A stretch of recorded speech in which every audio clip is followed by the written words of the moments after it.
यहाँ पे डेस्कटॉप पूरा अपना ठीक है, your entire screen, okay share.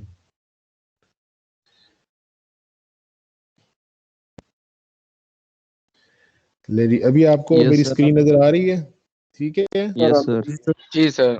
Ji sir. तो ले जी बेटा, हम लोग यहाँ से स्टार्ट करते हैं। हम लोगों ने लेक्चर नंबर 6 में हम लोग आ गए थे। लेक्चर नंबर 5 कल रात को मैंने अपलोड किया था। देयर वाज सम प्रॉब्लम, कल दिन में मैं अपलोड नहीं कर सका। परसों रात को मैंने पूरा कर लिया था वो। तो अभी मैंने फिर कल रात को वो अपलोड करने में कामयाब हुआ हूँ। वो आपको यूट्यूब पे अवेलेबल है, वहाँ देख सकते हैं। आज हम लोग ने लेक्चर 6 से ऑनवर्ड बात करनी है। बेसिक हमारा फोकस जो है वो है वीव डिज़ाइनिंग, कि हम लोग वीव डिज़ाइन कैसे करते हैं। तो वीव डिज़ाइन को परफॉर्म करना वो सीखेंगे हम। चूँकि वर्चुअल एनवायरनमेंट में हैं, अगर हम क्लास में होते हैं तो मैं आपको ग्राफ पेपर पे सिखाता, लेकिन हम लोग ग्राफ पेपर की ही मुतबादिल जो है यानी कि एक्सेल को इस्तेमाल करेंगे। तो बेटा होता ये है कि हमारे पास वाप के धागे जो होते हैं और जो वेफ्ट के धागे होते हैं, ये दो एलिमेंट हैं आपके वोवन फैब्रिक के अंदर। और तीसरा एलिमेंट ये है कि ये दोनों इंटरेक्ट करते हैं। तो हम लोग अपने ग्राफ पेपर को, जो ग्राफ पेपर हमारा है, उसमें निशान लगाकर हर एक वार्प के अगेंस्ट वेफ्ट का इंटरेक्शन किस तरह का है। फॉर एग्जांपल, अगर यहाँ से ये पहला वाला धागा देखो ना, मैं आपको नजर आ रहा है, ये फैब्रिक नजर आ रहा है स्क्रीन पे?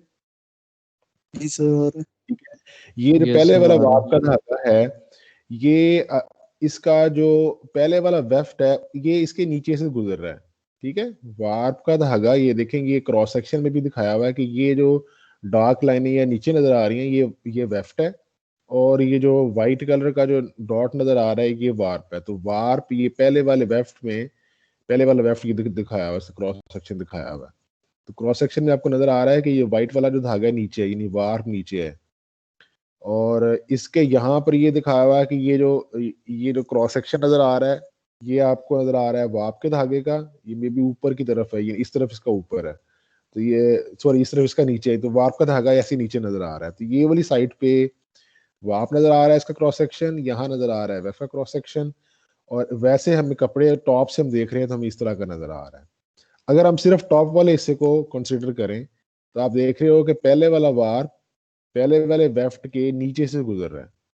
अब यहाँ पर वही चीज हम लोगों ने बनाई है, उसको नीचे से शो करने के लिए हम लोगों ने ब्लैंक छोड़ा है, वाइट छोड़ा है। तो अगर हमारा ये एक ग्राफ पेपर था, तो उसको हमने इस वीव के मुताबिक फिल किया है।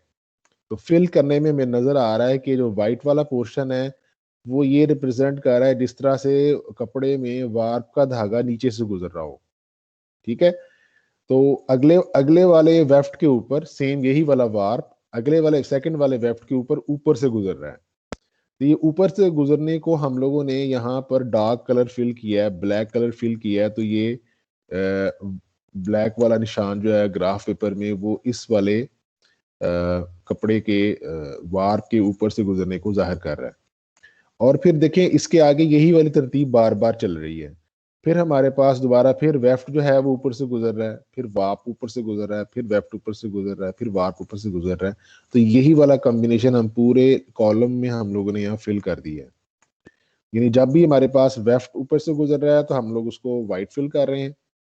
जब भी हमारे पास वार्प ऊपर से गुजर रहा है तो उसको हम लोग ब्लैक फिल कर रहे हैं। इसी तरह से आगे कंटिन्यूसली आगे जो पैटर्न है उसको हम लोगों ने यहाँ पर ग्राफ पेपर पर रिप्रेजेंट कर दिया है।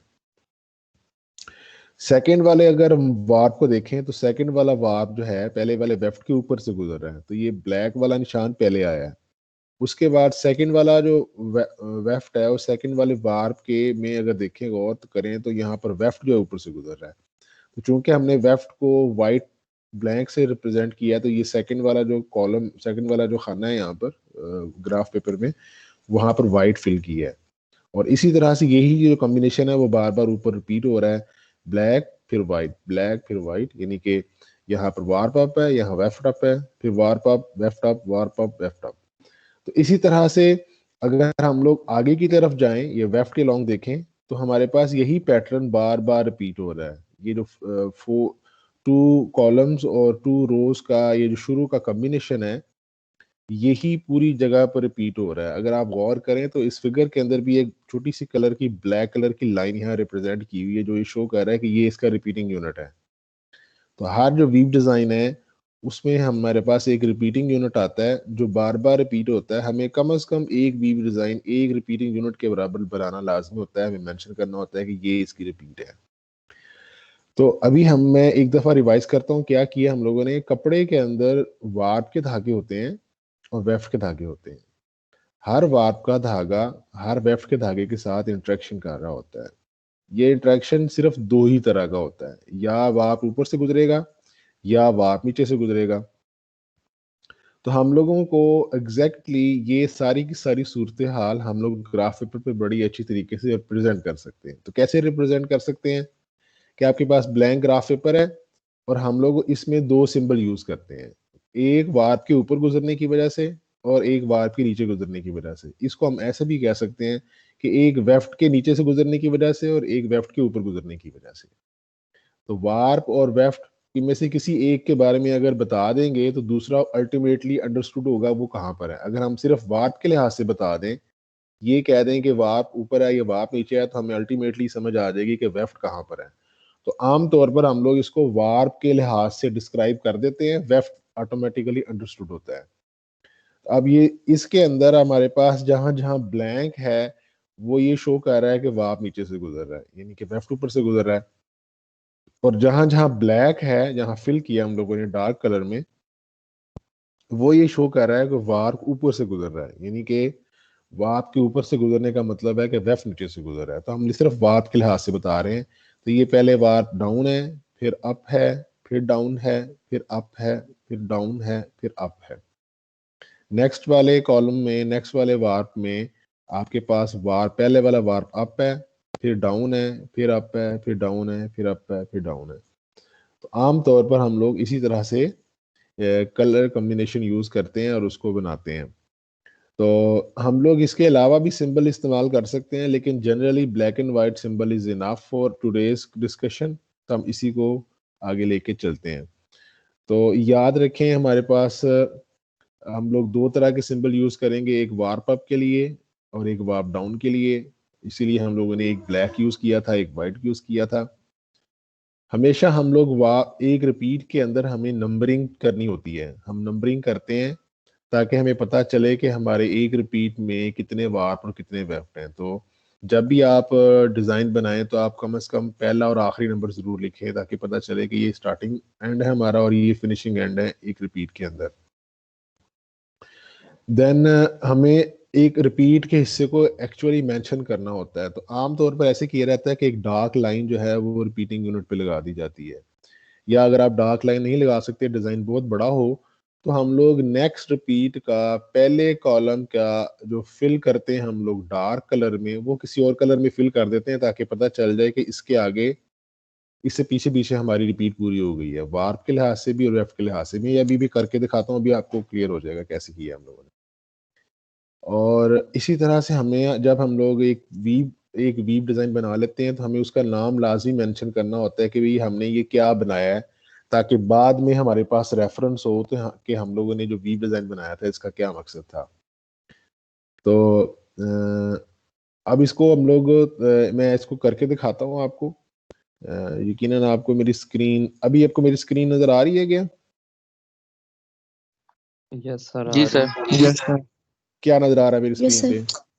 पे? एक्सेल आ सर रहा है। एक्सेल हाँ, थैंक यू वेरी आ रहा मच। है। जी देखें, अब एक्सेल आमतौर पर आपको इस तरह से थोड़े खुले खुले खाने नजर आते हैं, इस तरह से एक्सेल नजर आता है आपको। ठीक है बेटा, तो हम लोग क्या करते हैं कि एक्सेल को सिलेक्ट करते हैं। यहाँ पर सिलेक्ट करने के लिए आप कीबोर्ड से कंट्रोल ए प्रेस कर सकते हैं।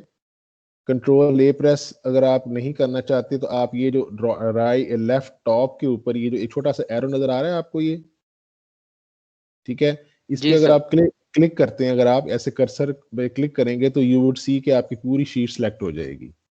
Once your sheet is selected, आप किसी भी एक कॉलम की विड्थ इस तरह से छोटी करें कि आपका कर्सर पहले देखें, कॉलम की विड्थ एडजस्ट करने के लिए आपके कर्सर को ये जो दो किसी भी दो कॉलम के दरमियान में एक जो बारीक सी लाइन है, दो जी और एच है नाम जो लिखे हुए हैं, इनके दरमियान में कर्सर लेके जाएंगे तो कर्सर इस तरह का डबल हेडेड एरो बन जाएगा। कि डबल हेडेड एरो जो है जिसके सेंटर में एक लाइन है, जब आप इसको एग्जैक्टली इसके ऊपर प्लेस करेंगे तो यू वुड सी कि आपके पास यहाँ पर एक ये एरो इस तरह का बन जाएगा। मैं 1 मिनट की ब्रेक ले रहा हूँ बेटा, जरा मुझे कॉल अटेंड करनी है।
जी स्टूडेंट, मैं आ गया हूँ वापस, सॉरी मैं इंटरप्शन का।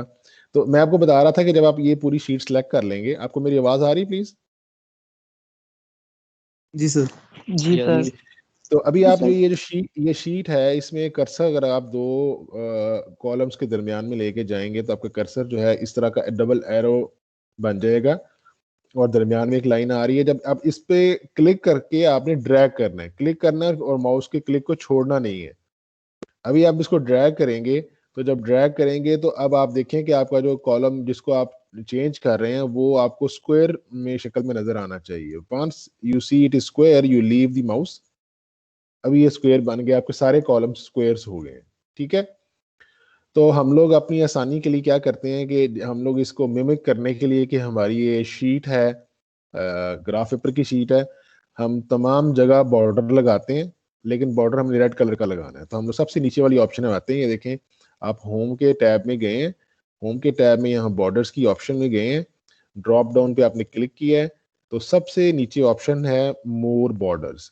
मोर बॉर्डर्स में जाके आप कहते हैं भाई साहब आप हमें बॉर्डर दें, हमें हर हर जगह हमारा बॉर्डर लगा दें, लेकिन बॉर्डर लगाएं आप थोड़े से वो पिंक से कलर का, मे बी ये इस रेडिश कलर का। ठीक है, इसको आप हर जगह पर मार्क कर दें। रेड थोड़ा ज़्यादा रेड नहीं हो गया? मैं कहता हूँ कि भाई साहब आप थोड़ा सा कलर जो है ना इसका पिंकिश सा कर दें, ये वाला कलर कर दें। ठीक है जनाब, ओके किया इसको। तो हम लोगों ने कहा कि सारा ये पिंक कलर का बॉर्डर लगा दूंगा। तो अब ये हमारी पिंक लाइंस ऑलमोस्ट उसी तरह का ग्राफ पेपर बन गया जिस तरह का हमारे पास एक्चुअल शीट में होता है। तो हम क्या करेंगे, सबसे पहले हम लोगों ने जब डिजाइन बनाना होता है तो डिजाइन का एक साइज होता है, कितने वार्प और कितने वेफ्ट आपने सेलेक्ट करने हैं। ठीक है, लेट्स सपोज मैं 8x8 का एरिया सेलेक्ट करता हूँ। तो 8x8 एरिया का एरिया सेलेक्ट करने के लिए कि मैंने इसके अंदर डिजाइन बनाना है, पहले मुझे उस हिस्से को मार्क करना पड़ेगा। तो देखें जब मैं किसी कर्सर पे क्लिक करता हूँ और क्लिक करके ड्रैग करता हूँ, माउस मैंने प्रेस किया हुआ है, लेफ्ट माउस बटन प्रेस किया हुआ है, तो मैं ड्रैग कर रहा हूँ। जब ड्रैग कर रहा हूँ तो ये देखें एरिया सेलेक्ट हो रहा है। अगर आप टॉप लेफ्ट पे देखें, इस जगह आपने गौर करना है। तो अगर आप मैं इसको टॉप लेफ्ट पे देखें आप, जहां हम लोगों ने ये सिलेक्ट किया था, तो अब वहां पर 8R और 8C लिखा हुआ आ रहा है। 8R का मतलब है 8 रोज और 8C का मतलब है 8 कॉलम सिलेक्ट हो गए। तो मैंने इनको इस एरिया को पहले सिलेक्ट किया। सिलेक्ट करने के बाद मैं इसको निशानी लगाना चाहता हूँ, बाकियों से इसको डिफरेंट करना चाहता हूँ। तो मैं फिर इसी तरह से होम में दोबारा से जाऊंगा और इस बॉर्डर को कहता हूँ कि भाई इसकी गिर्द मोटी लाइन लगा दो। तो ये थिक बॉर्डर वाली जो ऑप्शन है ये मैं लेता हूँ। तो अब ये देखें इसके गिर्द ये थिक लाइन आ गई है, ठीक है। तो मैंने निशान लगा लिया कि मैंने अपना रिपीट जो है वो अपना जो वीव है वो मैंने इतने एरिया में बनाना है। अब हम आमतौर पर वहां पर डार्क फिल कर रहे थे, हम डार्क फिल करना ना चाहें तो हम लोग आमतौर पर जब पेन और कागज यूज करते हैं तो हम लोग क्रॉस मेंशन करते हैं।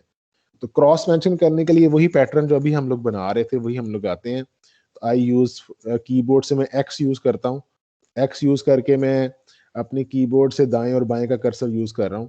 तो ये कर्सर कीज होती हैं कीबोर्ड के ऊपर, वो यूज कर रहा हूँ। तो अब देखें एक्स लगाने से वहां एक निशान आ गया। तो इसी तरह से मैंने एक ब्लैंक छोड़ना था तो वहां मैं डॉट लगा देता हूँ, और जहां मैंने अप करना है वहां मैं एक्स लगा देता हूँ, जहां मैंने डाउन करना है वार्प को वहां मैं डॉट लगा देता हूँ। और इसी तरह से ये कॉम्बिनेशन मैं चलाता रहता हूँ, क्रॉस डॉट क्रॉस डॉट। तो ये एक मेरा कॉलम मैंने फिल कर दिया स्टार्टिंग फ्रॉम दी क्रॉस। और इसी तरह से अगर मैं इसके उलट करना चाहूँ नेक्स्ट कॉलम में, तो मैं पहले डॉट मेंशन करता हूँ, फिर एक्स मेंशन करता हूँ। तो ये एग्जैक्टली पैरेलल बिल्कुल उसी तरह से है जिस तरह से आप कागज के ऊपर निशान लगाएंगे ग्राफ पेपर पर, तो वही चीज हम लोग यहाँ पर कर रहे हैं। तो इसी तरह से मैं इसको डिज़ाइन को बनाने का अमल जो है वो कंटिन्यू कर सकता हूँ। मैं पहले आसानी के लिए सारे क्रॉस लगा लेता हूँ और फिर मैं अपने डॉट्स बाद में मेंशन कर लूँगा। या इसका एक और आसान हल होता है कि मैं पहले सारे ही डॉट लगा देता हूँ कि सारे बेसिकली तो सारे डाउन है पहले। अब मैं जो अप करना है मैंने यहाँ अप करना है, यहाँ अप करना है, यहाँ करना है, यहाँ करना है। नेक्स्ट टाइम मैंने अप चेंज करने हैं नेक्स्ट कॉलम में उनकी पोजीशन, फिर मैंने चेंज करनी है। और इस तरह से मैं पूरा डिज़ाइन का एरिया जो मैंने सेलेक्ट किया है वो मैं मार्क कर दूंगा। तो ये देखिए मैंने अभी क्या किया है, I use to fill this all 8x8 region को मैंने एक वीव डिज़ाइन से फिल किया है, ठीक है। मैं इसको कहता हूँ कि ये सेंट्रल लाइन हो जाए, बल्कि मुझे पूरे शीट को ही सिलेक्ट करना चाहिए और कहना चाहिए कि भाई हर दफ़ा जब तुम कोई भी नंबर लिखो तो उसको सेंटर में लिखो, हॉरिजॉन्टली भी और वर्टिकली भी। तो अब ये देखें कि ये हमारे पास इस तरह से शक्ल इसकी बन गई है। तो अब ये हमारे पास ये जोन सी वीव ये रिप्रेजेंट कर रहा है, इसको हम लोग प्लेन वीव कहते हैं। तो ये प्लेन वीव 1x1 है। तो मैंने यहाँ मैं मेंशन कर देता हूँ, यहाँ ऊपर मैं एक रो सेलेक्ट करता हूँ। तो रो में मैं यहाँ पर मर्ज की ऑप्शन होती है, मर्ज की ऑप्शन लेता हूँ और यहाँ मैं लिखता हूँ plane weave 1x1, plane weave 1x1। तो ये इसका नाम, इसको भी मैं थोड़ा मोटा कर देता हूँ ताकि नजर आए कि यहाँ में नाम लिखा हुआ है इसका। अब मैंने आपको कहा था कि हम लोगों ने एक रिपीट को मेंशन करना है। तो हम एक रिपीट को मेंशन करने के लिए यहाँ पर इसको सिलेक्ट करते हैं, तो यहाँ पर ब्लैक कलर की बारीक बाउंड्री लगा देते हैं, मोटी बाउंड्री की बजाय ये आउटसाइड बारीक वाला बॉर्डर लगा देते हैं। तो मे बी हमें सारे को पहले बारीक लगाना चाहिए था और अंदर वाले को इस वाले को मोटा लगाना चाहिए था ताकि पता चले कि ये हमारी रिपीट है। तो मैंने थोड़ा सा चेंज कर दिया। तो ये हमारा डिज़ाइन एरिया हमने ये फिल किया है, लेकिन हमारे पास रिपीट है वो इतने एरिया में आई है।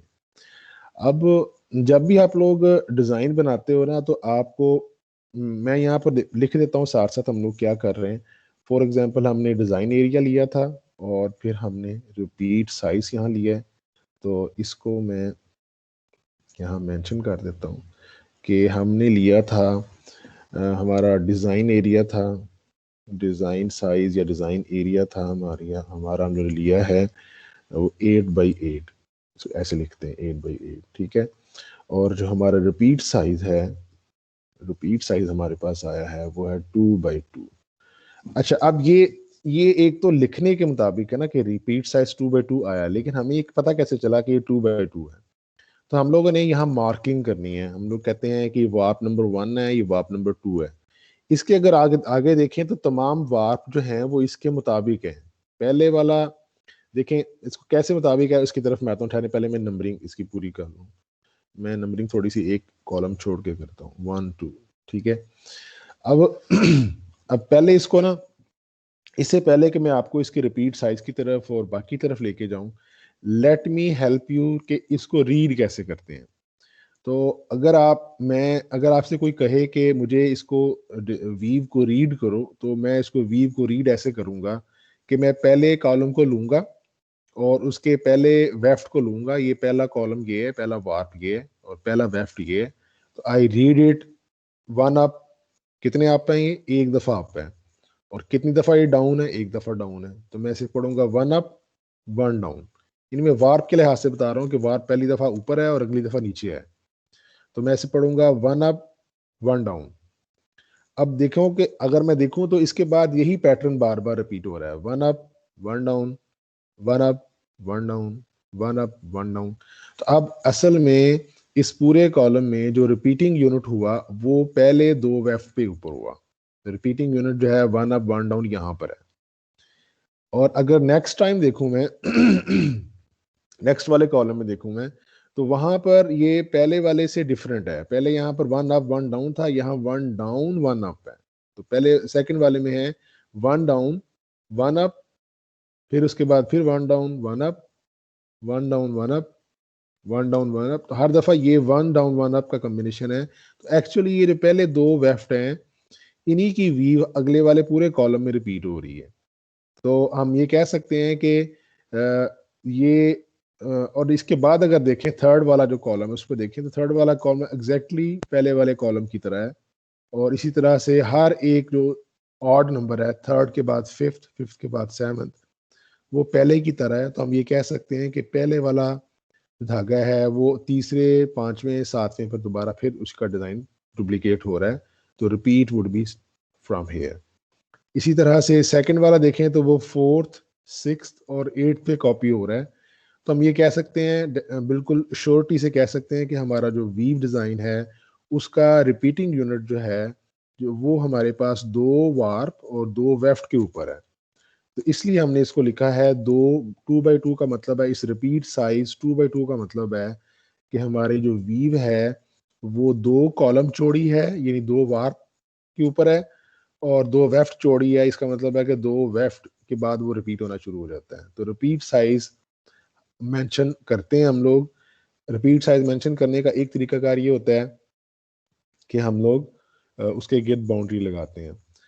मैंने अभी आपको कलर फिल करना नहीं सिखाया है। कलर फिल करना सिखाऊं मैं अगर, तो मैं इसको कलर से बड़ी आसानी से मेंशन कर सकता हूँ। वो मैं आपको थोड़ी देर में बताता हूँ। तो अभी हमने बेटा क्या किया, मैं आपको एक दफा दोबारा से रिव्यू कर देता हूँ थोड़ा सा जो मैंने किया यहाँ पर। कि कहा कि हमने ये कहा कि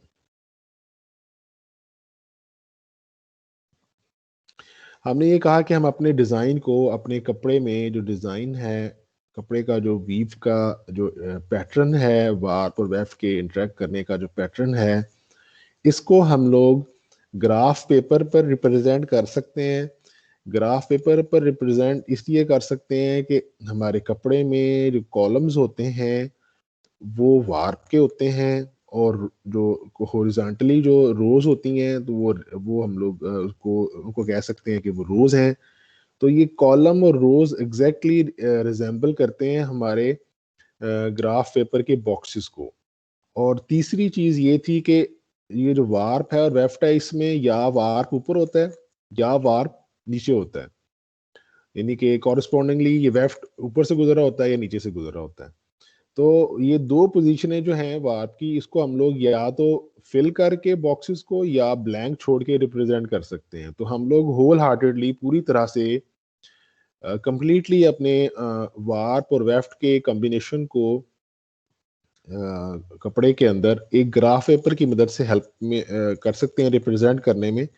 तो उसी चीज को मैंने आपको यहाँ करके दिखाया है कि हमने एक पूरी शीट को सिलेक्ट किया अपनी एक्सेल की, उसके अंदर हम लोगों ने कॉलम्स को, रोज को इक्वल साइज का कर दिया है, और फिर हम लोगों ने उसको कलर दे दिया पिंक, जो कि इस चीज को रिप्रेजेंट कर रहा है कि जैसे हमारे पास ये एक ग्राफ पेपर उसको रिप्रेजेंट कर रहा है। और फिर ये हमारे पास हम लोगों ने एरिया मार्क किया है कि हम लोग लेट्स लेट्स सपोज हम इस एरिया में अपनी डिजाइन बनाना चाहते हैं। उस एरिया में हम लोगों ने एक लाइट कलर की पहले बाउंड्री लगा ली है ताकि ये बाकी एरिया से डिफरेंट लगे। हम लोग एरिया ऐसे जब सेलेक्ट कर रहे थे तो हमें यहाँ लेफ्ट टॉप के ऊपर इस जगह पे हमें पता चल रहा था कि हम कितना एरिया सेलेक्ट कर रहे हैं। तो हमने 8 कॉलम और 8 रो सेलेक्ट किए और उनको हम लोगों ने बाउंड्री लगा दी ब्लैक कलर की। फिर हम लोगों ने अपना वही पैटर्न जो अभी हम देख रहे थे, जो ये हमारे पास पैटर्न था, ये इसी को हमने फिल किया यहाँ पर।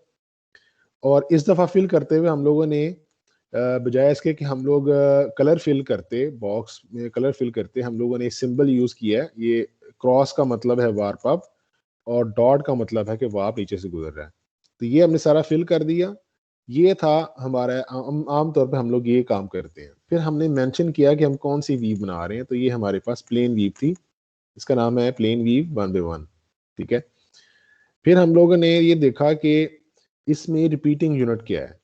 तो रिपीटिंग यूनिट देखने के लिए हमें वीव को रीड करना आना चाहिए। पहले कॉलम को हम ऐसे पढ़ सकते हैं 1 अप 1 डाउन।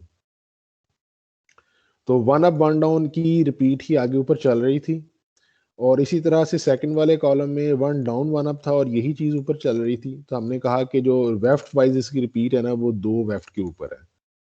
अब वार्प वाइज रिपीट देखने के लिए तीसरा वाला कॉलम देखा जो कि पहले वाले की तरह था, चौथा वाला कॉलम देखा जो कि दूसरे वाले की तरह था। तो इसका मतलब है हमारे 2 के बाद ही ये डिजाइन बार बार डुप्लीकेट हो रहा है। तो हमने कहा कि 2 कॉलम से इसकी रिपीट है। तो 2 ये कॉलम, ये पहले वाला नंबर 2 जो है रिपीट साइज में, ये कॉलम्स को रिप्रेजेंट कर रहा है। अगले वाला जो नंबर 2 है ये हमारे वेफ्ट को रिप्रेजेंट कर रहा है।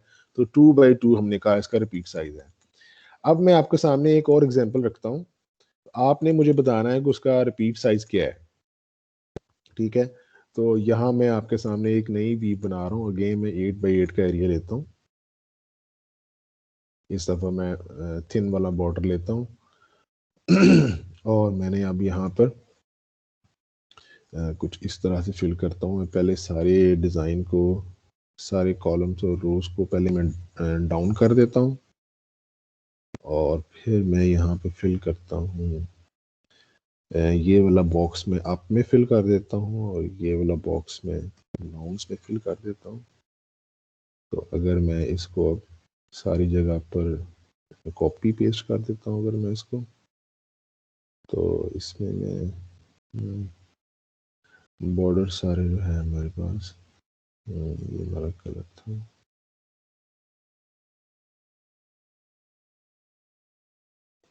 और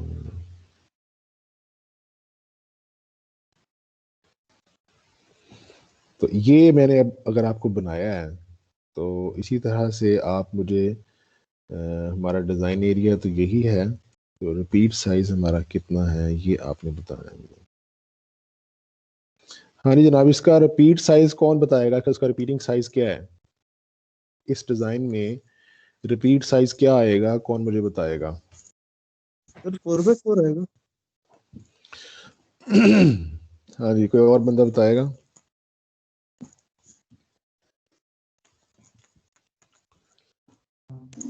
four up four down. 4 up 2 2 up 2 down, 2 up 2 down. और सर 4x4 बन रहा है। 4x4 है सर। अच्छा अब देखें रिपीट साइज देख, ठीक है, थैंक यू। अब देखिए रिपीट साइज देखने के लिए हमें फिर देखना पड़ेगा कि हम पहले कॉलम को रीड करते हैं। पहले कॉलम को कोई रीड करके बताएगा मुझे क्या, कैसे रीड होता है ये फर्स्ट कॉलम, कैसे रीड होता है ये? 2 up 2 down। 2 up 2 down sir. हाँ जी, 2 अप 2, शाबाश, 2 अप 2 डाउन ही रीड होता है। ठीक है। तो पहला कॉलम जो है वो 2 अप 2 डाउन है। अगर अगला वाला कॉलम देखें तो वो भी एग्जैक्टली 2 अप 2 डाउन ही है। ठीक है। लेकिन अगर आप थर्ड वाला कॉलम देखें तो वो इन दोनों से डिफरेंट है। उसमें 2 डाउन 2 अप है, और फोर्थ वाला भी थर्ड वाले की कॉपी है, 2 डाउन 2 अप है। तो अगर वार्प के लिहाज से देखें तो ये 4 धागे जो है ना, वो फिर आगे अगले वाले 4 धागों पे रिपीट हो रहे हैं। अब फिफ्थ वाला जो धागा है हमारा, वो फर्स्ट वाले की कॉपी है। इसी तरह से जैसे ये 2 दफा आया था, 1 और 2 एक ही तरह के थे तो 2 दफा आए थे, इसी तरह 5 और 6 जो है वो एक ही तरह, दोनों एक ही तरह आ रहे हैं। यानी कि जैसे 1 और 2 की कॉपी जो है हमें यहाँ पर 5 और 6 पे नजर आ रही है। सिमिलरली ये जो 3 और 4 है ये भी 7 और 8 पे नजर आ रहा है। तो हम ये कह सकते हैं कि ये इस फोर्थ से ऑनवर्ड हमारा जो 1 2 3 4 है दोबारा डुप्लीकेट हो रहे हैं। तो चार चार हमारे कॉलम है, वो तो हमारे नजर आ रहा है जैसे चार कॉलम ही हमारे पहले वार्प हैं, चार जिन पे डिजाइन रिपीट हो रहा है। तो हम लोग 4 रिपीट साइज में पहले 4 लिख देते हैं कि हमारा रिपीट साइज 4 बाई कितना है, वो अब देखते हैं। अब वेफ्ट वाइज अगर देखें, इस तरह ऊपर की तरफ देखें, तो इसमें भी हमारे पास ये तो पहले 2 वेफ्ट हैं, 1 और 2 3 और 4 इस तरह से ऊपर लिख देते हैं हम लोग। तो 1 और 2 जो है इसी तरह से ये अगर देखें ये 5 और 6 पे कॉपी हो रहे हैं, ठीक है। और 3 और 4 जो है वो 7 और 8 पे कॉपी हो रहे हैं। इसका मतलब है कि यहाँ पे भी 4 के बाद हमारी रिपीट जो है दोबारा से स्टार्ट हो रही है।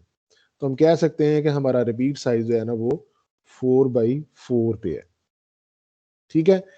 तो मेरा ख्याल है कि इस बात की आपको समझ आई है। किसी को अगर समझ नहीं आई तो मैं दोबारा एक्सप्लेन कर देता हूँ। एनीवन?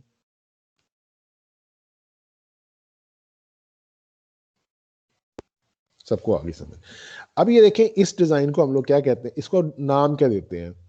इस डिजाइन को असल में हमें नाम देना चाहिए, आम तौर पर ये मैं आपको ट्रिक बता रहा हूँ, आम तौर पर जो कोई भी वीव रिपीट होती है ना, उसका जो पहला कॉलम होता है ना, उस कॉलम को जैसे आप रीड करते हो ना, जैसे इसको रीड कर रहे थे ना हम लोग 1 अप 1 डाउन, तो हमने ये 1 अप 1 डाउन यहाँ ऐसे 1/1 नाम रखा है इसका। यहाँ पर हम लोग पहले कॉलम को अगर रीड करें तो ये बनता है 2 अप 2 डाउन। तो 2 अप 2 डाउन जो है ना, ये हमारा इसका रिपीट का नाम होगा। लेकिन ये जो 2/2, तो इसका नाम तो ठीक है इसका, लेकिन ये 2/2 कौन सी वीव है? हर वीव जो होती है ना, उसका एक खास पैटर्न होता है फिल करने का।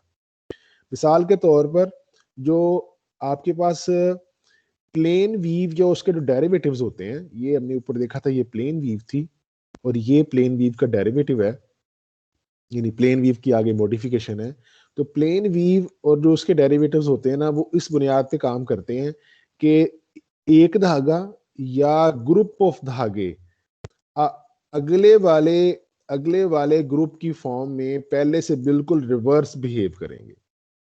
देखें, पहले इसमें 2 धागों का ग्रुप है, पहले 2 धागों का ग्रुप है, दोनों धागे एक ही तरह बिहेव कर रहे हैं, यानी कि पहली 2 पिक के ऊपर वो अप है और अगली 2 पिक के ऊपर वो डाउन है।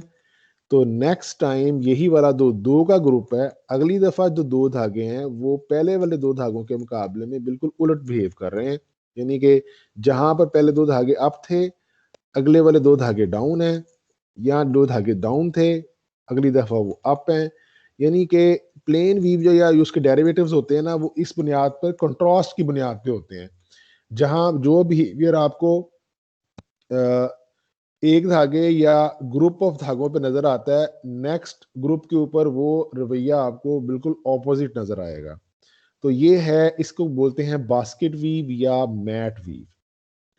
इसको आप बोलते हैं बेटा मैट वीव, मैं कहता होता हूँ मैट वीव, इसको बास्केट वीव भी कह सकते हो, मैट वीव 2/2। इसे आप क्या कहेंगे? Matt weave 2/2।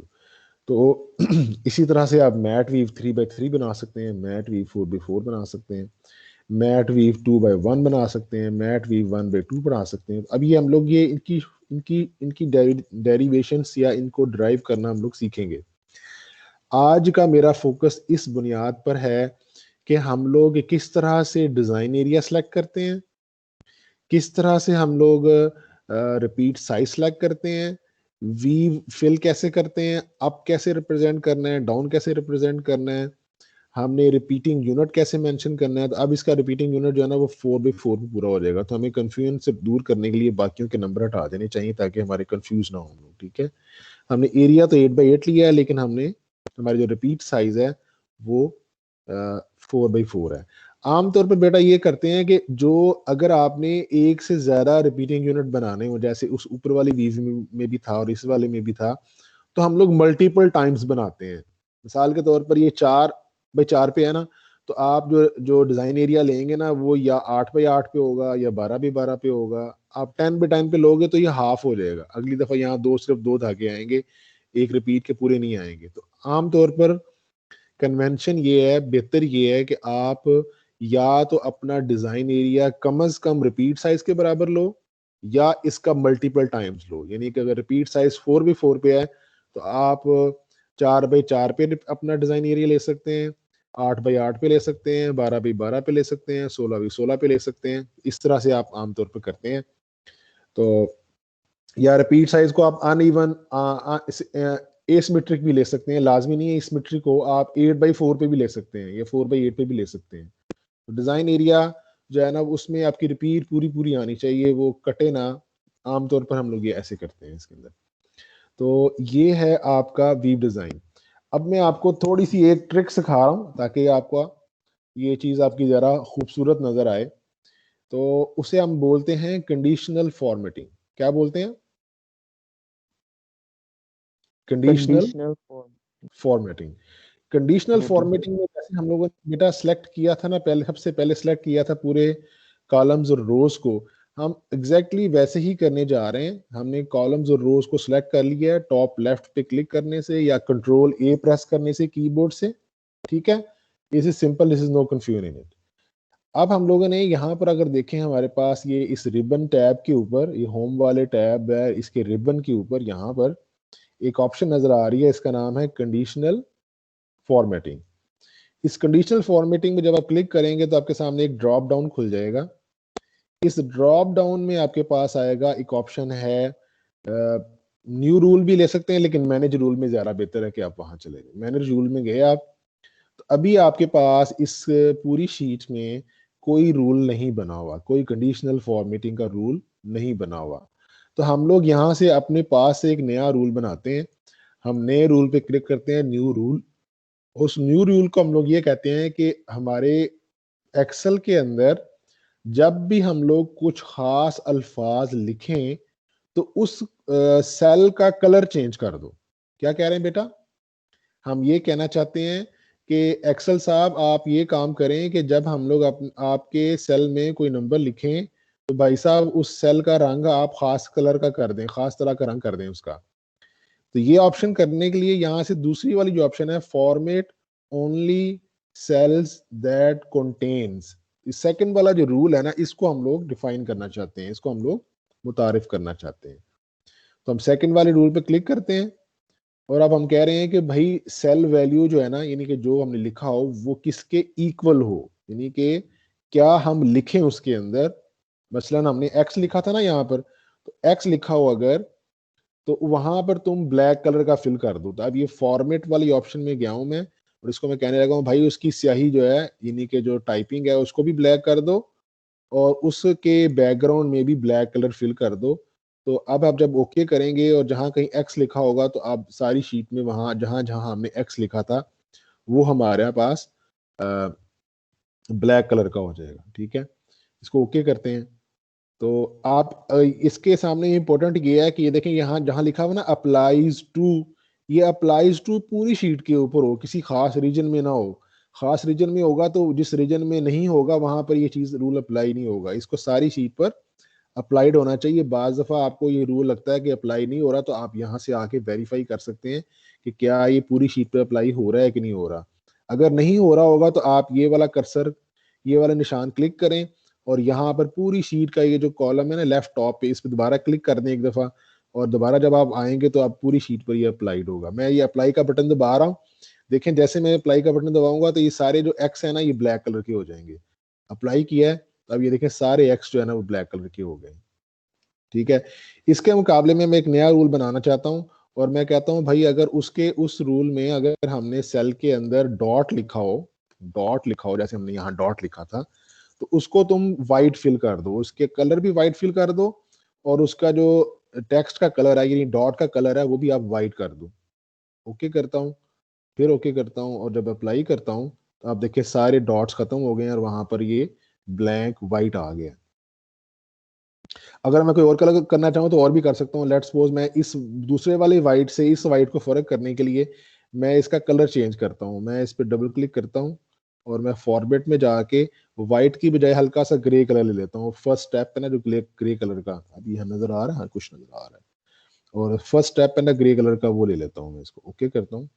अब देखें थोड़ा सा अप्लाई जब करूंगा तो थोड़ा सा ग्रे नजर आएगा। इन दोनों रूल्स को मैं ओके कर देता हूँ। मैं मजीद रूल भी यहाँ डिफाइन कर सकता हूँ। वाई लिखूँ, आर लिखूँ तो रेड हो जाए, वाई लिखूँ तो येलो हो जाए, जी लिखूँ तो ग्रीन हो जाए, और मे बी बी लिखूं तो ब्लू हो जाए। तो मैं यहाँ पर और बहुत सारे रूल डिफाइन कर सकता हूँ। As many rule as you want you can define, और फिर आप उसको कलरफुल बना सकते हैं अपने डिजाइन को। ओके किया मैंने यहाँ से। तो अब ये देखें, अब हमारा बाकी सारा व्हाइट नजर आ रहा है, ये थोड़ा सा ग्रे नजर आ रहा है। मे बी आपको पता नहीं नजर आ रहा स्क्रीन पे, नहीं मुझे थोड़ा सा नुमाया हो रहा है कि ये जो ग्रे है इस व्हाइट से डिफरेंट है।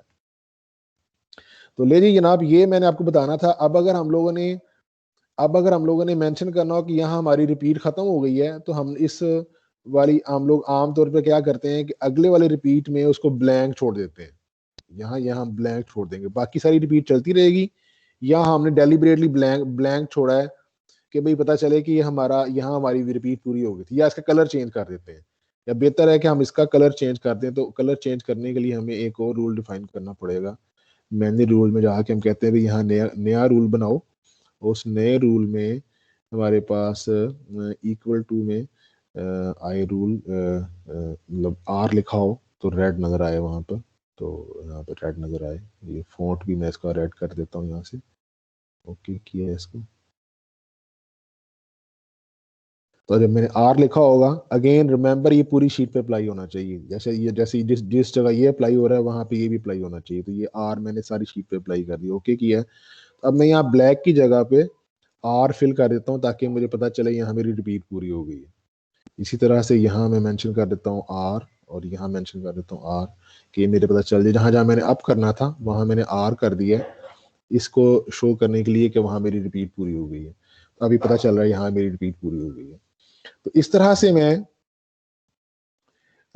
कलर को भी इस्तेमाल कर सकता हूँ और वीव डिज़ाइन बना सकता हूँ। तो ये था हमारे लेक्चर नंबर 6 की पूरी डिटेल कि हम लोगों ने वीव डिज़ाइनिंग सीखी है। अब बेटा मैं आपसे कहूँगा कि आप वीव डिज़ाइनिंग की कोई भी बुक लें, जैसे कि मैंने आपको मेंशन किया था आपके पहले लेक्चर में, 2 बुक्स मैंने दी थी आपको। मैंने आपको उसको सॉफ्ट फॉर्म भी आपको उसको दी थी। तो आप काइंडली उसको खोलें, वहां से वीव डिज़ाइन देख के just try to make a duplicate upon the Excel sheet, ताकि आपकी थोड़ी सी रिहर्सल हो जाए। मैं आपको अभी 5 मिनट का ब्रेक दे रहा हूँ, 10:30 बजे तक इंशाल्लाह हम इसे ख़त्म करेंगे। तो 5 मिनट के ब्रेक के बाद जब मैं आऊँगा तो मैं आपको ड्राइंग इन ड्राफ्ट और लिफ्टिंग प्लान के बारे में बताऊँगा। तो इसके बाद हमारे ये जो वीव डिज़ाइन की जो बुनियाद है वो पूरी हो जाएगी। फिर हम लोग किसी भी वीव की पूरी तरह की डिज़ाइनिंग हम लोग कर सकेंगे, और हम लोग कपड़ा बनाने के काबिल होंगे। हम ये बताने के काबिल होंगे कि किस तरह से कपड़ा हम बनाएंगे। कोई अगर वीव डिज़ाइन आपने कपड़े में कन्वर्ट करना है तो आपको क्या कुछ चाहिए, हम उसकी बात करेंगे। तो मैं I will come back after 5 minute. आप 5 मिनट का ब्रेक ले लें।